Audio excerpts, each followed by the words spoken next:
किसी गांव में एक किसान रहता था। इस संसार में वह बहुत ही गरीब था। उसके पास जमीन का एक छोटा सा टुकड़ा था जिस पर वह खेती करता था। उसका गुजारा अत्यंत कठिन तरीके से होता था। एक दिन सूरज की गर्मी चरम सीमा पर थी, परंतु किसान हमेशा की तरह खेत में काम कर रहा था। पसीने से लथपथ किसान बुआई के लिए खेत जोत रहा था। इसी बीच खेत में खुदाई करते समय जमीन से एक बड़ा सा लकड़ी का बक्सा मिला। किसान ने सावधानी से बक्से को निकाला।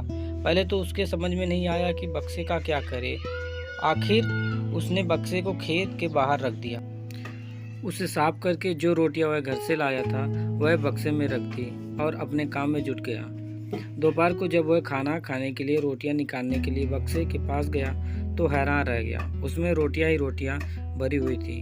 तब किसान को पता चला कि वह जादुई बक्सा था। उसमें जो भी चीज़ डालो उसका 80 गुना होकर बाहर आता।